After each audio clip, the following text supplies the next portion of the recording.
প্রিয় বন্ধুগণ, আমি বিমল কুণ্ডু একজন বাঙালি চ্যানেলের পক্ষ থেকে আপনাদেরকে সাদর সম্ভাষণ জানাচ্ছি। বন্ধুগণ, আপনারা অবগত আছেন যে বিগত 13 তারিখে আমাদের প্রধানমন্ত্রী বঙ্গবন্ধু তনয়া শেখ হাসিনার ডাকে সারা দেশব্যাপী লকডাউন অত্যন্ত সফলভাবে পালিত হয়েছে। জনগণ স্বতঃস্ফূর্তভাবে এই লকডাউন পালন করছে। সরকার সর্বত্রভাবে এটাকে বন্ধ করার চেষ্টা করেছিল। তারা পুলিশ, র্যাব নামিয়েছিল আওয়ামী লীগের সমর্থকদের শায়েস্ত করবার জন্যে, এবং তাদের স্থানীয় সরকার মন্ত্রণালয়ের যে উপদেষ্টা, তিনি তার অধীনে যে পেটোয়া বাহিনী রয়েছে, জঙ্গি বাহিনী রয়েছে, হাজার হাজার জঙ্গি বাহিনীকে অস্ত্রশস্ত্র দিয়ে নামিয়ে দিয়েছিল। কিন্তু তারা কিছুই করতে পারেনি, কেননা আমাদের জনগণের উপর নেত্রীর যে নির্দেশ ছিল তারা কোনো রকম টাসেলে যাবে না, আইন শৃঙ্খলা বাহিনীর সঙ্গে কোনো রকম তারা নিজের হাতে তুলে নেবেন না কোনো আইন। সেটা অক্ষরে অক্ষরে পালিত হয়েছে এবং জনগণই স্বেচ্ছায় নেত্রীর আদেশ মান্য করে লকডাউনকে সফল করে তুলেছেন। বিশ্বব্যাপী নেত্রীর ডাকা এই লকডাউন, সেটা দৃষ্টি আকর্ষণ করেছে বিভিন্ন দেশের রাষ্ট্রপ্রধানদের, রাজনৈতিক বিশ্লেষকদের এবং বুদ্ধিজীবীদের। তারা আজকে বাংলাদেশের উপর যে শেখ হাসিনা কর্তৃত্ব এবং কী বলবো সার্বভৌম একক কর্তৃত্ব, সেটা আজকে আন্তর্জাতিকভাবে স্বীকৃত হয়েছে। বন্ধুগণ, আপনারা অবগত আছেন যে শেখ হাসিনা প্রথমবারের মতো 3টি বিখ্যাত পত্রিকার সঙ্গে সাক্ষাৎকার দিয়েছিলেন। তার সঙ্গে কী আচরণ করা হয়েছে, কী প্রেক্ষিতে তিনি দেশ ত্যাগ করেছিলেন, জনগণকে বাঁচানোর জন্য, দেশের মধ্যে যাতে কোনো রক্তক্ষয়ী কোনো কিছু না ঘটে তাকে কেন্দ্র করে, সেটাকে রক্ষা করার জন্য তিনি দেশ ত্যাগ করেছিলেন। এবং তার বিরুদ্ধে যে ষড়যন্ত্র, সে ষড়যন্ত্র বিষয়ে তিনি ডক্টর মোহাম্মদ ইউনূসের সেই ম্যাটিকুলাস ডিজাইনের কথাটাই তুলে ধরেছেন এবং তুলে ধরেছেন তার জঙ্গি বাহিনীর বিরুদ্ধে। সেই সাক্ষাৎকার অত্যন্ত গুরুত্ব সহকারে সারা বিশ্বে আলোচিত হয়েছে এবং বিশ্বের লোকজনে তার প্রতি আস্থা জ্ঞাপন করছে। এবং এই সাক্ষাৎকারের পরপরই দেখা যাচ্ছে, যাকে আমরা আমাদের বিরুদ্ধে এবং আমাদের প্রধানমন্ত্রী শেখ হাসিনার বিরুদ্ধে আছে বলে মনে করেছিলাম, আমেরিকার প্রেসিডেন্ট ডোনাল্ড ট্রাম্প, তিনি কিন্তু বেশ সুন্দর একটা ভাষণ দিয়ে ফেলেছেন এবং তার এক্স চ্যানেলে এটা প্রচার করেছেন যে শেখ হাসিনাকে তিনি এখনও বাংলাদেশের প্রধানমন্ত্রী বলেই মনে করেন। কারণ শেখ হাসিনা, তিনি এটাও বলেছেন শেখ হাসিনা পদত্যাগ করেননি, কাজে তিনি এখনও বাংলাদেশের প্রধানমন্ত্রী আছেন। এটা অত্যন্ত, ডোনাল্ড ট্রাম্পের এই বক্তব্যটা অত্যন্ত গুরুত্বপূর্ণ। তাহলে আমরা দেখতে পাচ্ছি যে শেখ হাসিনাকে নিয়ে ভারত যে পরিকল্পনা করেছে, সেই পরিকল্পনাকেই আমেরিকা সমর্থন দিচ্ছে।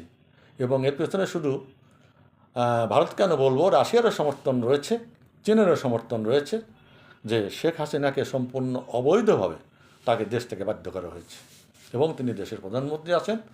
সেই প্রধানমন্ত্রী হিসাবে তিনি বাংলাদেশে আবার ফিরে যাবেন, তার জন্য প্রচেষ্টা গ্রহণ করা হয়েছে। আপনারা জানেন যে এরপর নেত্রী আবার গতকাল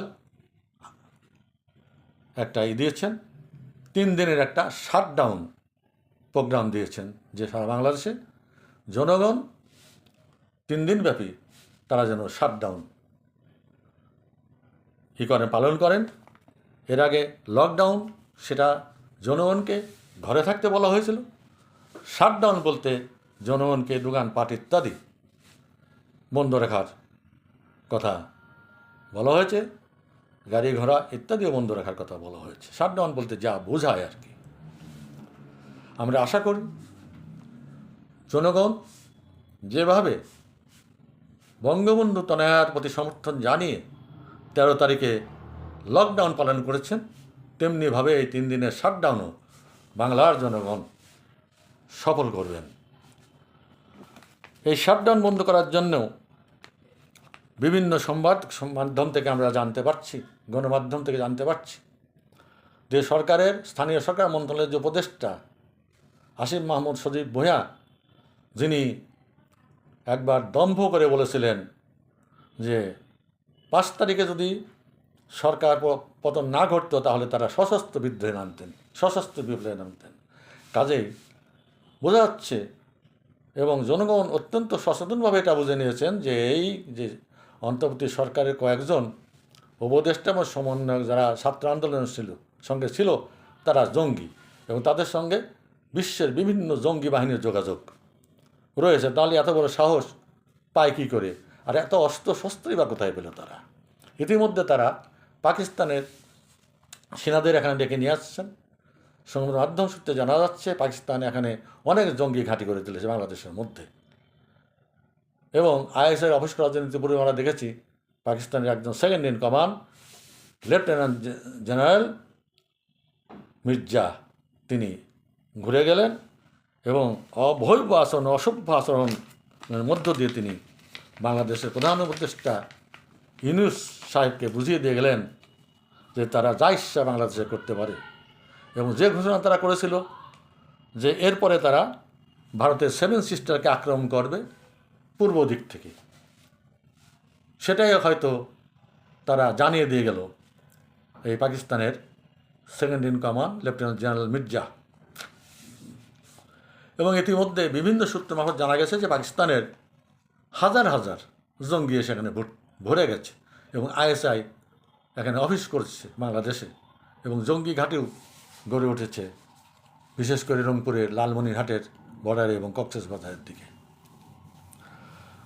বন্ধুগণ,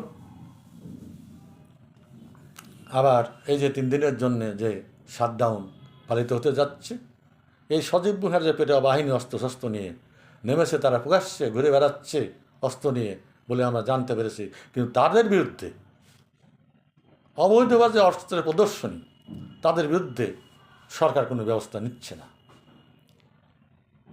এর আগে সজীব ভূঁইয়া অস্ত্রসহ ঢাকা এয়ারপোর্টে ধরা পড়েছিল, তার বিরুদ্ধে কোনো ব্যবস্থা হয় নাই।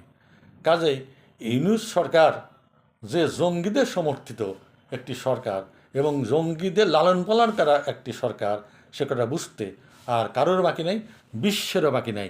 তা আজকে বিশ্বের বড় বড় দেশগুলো শেখ হাসিনার পিছনে এসে সমবেত হচ্ছেন যাতে শেখ হাসিনা আবার বাংলাদেশের জনগণের কাছে ফিরে আসতে পারে, এবং বাংলাদেশের ধ্বংস হয়ে যাওয়া যে দেশটাকে 14 মাসের মধ্যে ইউনূস সরকার যে দেশটাকে একটা ধ্বংসের দ্বার প্রান্তে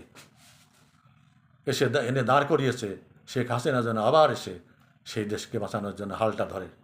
এইটা হচ্ছে ভারত, রাশিয়া এদের পরিকল্পনা। ইতিমধ্যে আমরা ডোনাল্ড ট্রাম্পের বক্তব্য থেকে জানছি তিনিও শেখ হাসিনাকে সমর্থন করছেন। দেখুন দেশের অবস্থাটা কত জঘন্য অবস্থা দাঁড়িয়েছে, এবং এরা এই জঙ্গি গোষ্ঠীরা কী করে যাচ্ছে।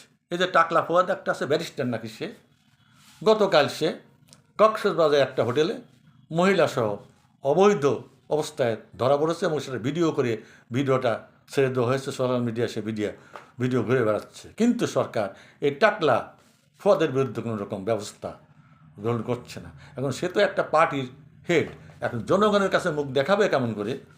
হ্যাঁ, এদের কোনো লজ্জা শরমও বলতে কিছু নাই। অন্যদিকে আরেকটা বিষয় দেখা যাচ্ছে যে তিনজন উপদেষ্টা কালকে ভোলায় গিয়েছিল, কারণ আওয়ামী লীগের আমলে শেখ হাসিনা ভোলায় একটা স্কিম নিয়েছিলেন। সেটা হচ্ছে, আপনারা সবাই অবগত আছেন যে ভোলার সঙ্গে স্থলপথে বাংলাদেশের কোনো যোগাযোগ ছিল না। তো স্থলপথে ভোলার সঙ্গে মেইনল্যান্ডকে যুক্ত করার জন্য একটা রাস্তা বানানোর প্রকল্প শেখ হাসিনার আমলে নেওয়া হয়েছিল, কিন্তু দুর্ভাগ্যবশত তখন কাজটা আরম্ভ করা সম্ভব হয়নি এই সমস্ত ঝামেলার জন্যে। এখন ওখানে গিয়ে বিশাল এক জনসমাবেশে এই 3 জন উপদেষ্টা ঘোষণা করেছে যে সেই প্রকল্প তারা রাখবে না, কারণ তখন নাকি প্রকল্প বানানো হয়েছে প্রকল্পের টাকা লুটপাট করার জন্য, তারা আবার নতুন করে প্রকল্প এখানে গ্রহণ করবে। এই কথা বলার সঙ্গে সঙ্গে জনগণের মধ্যে প্রতিক্রিয়া সৃষ্টি হয়েছে এবং জনগণ তাদেরকে ঘেরাও করেছে এবং ধর বলে তাদেরকে ধরতে এসেছে। পুলিশ কোনোরকমভাবে তাদের রক্ষা করে সেনাবাহিনীকে খবর দিয়েছে, সেনাবাহিনী তাদেরকে উদ্ধার করে ভোলায় নিয়ে এসছে। এবং ঢাকায় খবর আসার পর আমাদের যে স্বরাষ্ট্র মন্ত্রণালয়ের যিনি আর একজন উপদেষ্টা লেফটেন্যান্ট জেনারেল, তিনিও জাহাঙ্গীর সাহেব, তিনি এই অবৈধ সরকারি একজন সমজদার, তিনি হেলিকপ্টার পাঠিয়ে ওই সমস্ত 3 জন উপদেষ্টাকে ভোলার থেকে উদ্ধার করে নিয়ে এসেছেন। এর থেকে বোঝা যাচ্ছে যে বাংলাদেশের উপর এই অন্তর্বর্তী অবৈধ সরকার তাদের কর্তৃত্ব সম্পূর্ণরূপে হারিয়ে ফেলেছে। তাদের আর ক্ষমতায় থাকার কোনো অধিকার নেই।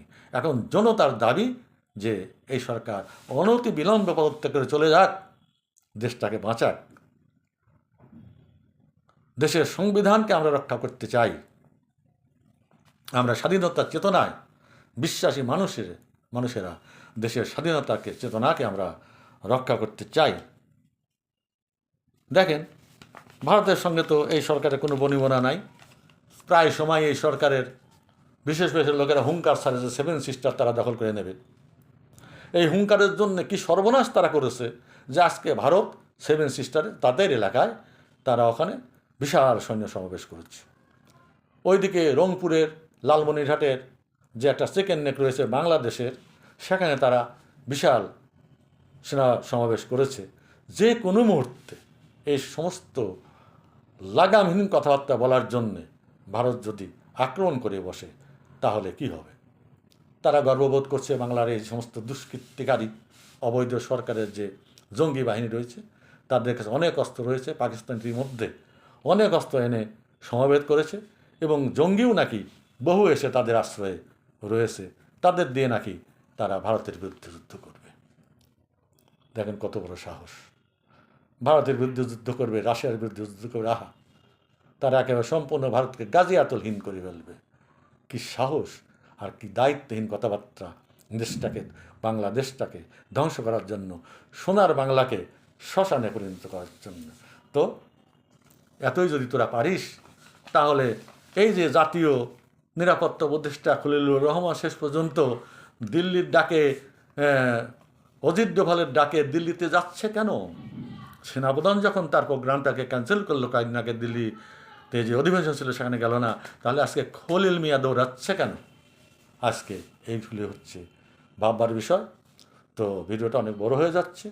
আমি আমার দেশের জনগণকে, কৃষক, শ্রমিক, মেহনতি মানুষকে, যারা একদিন বঙ্গবন্ধুর ডাকে এই দেশকে স্বাধীন করেছিল, তাদের উদ্দেশ্যে বলতে চাই, আপনার এই ফাঁদে পা দেবেন না, দেশটাকে ধ্বংস করার অংশীদার হবেন না।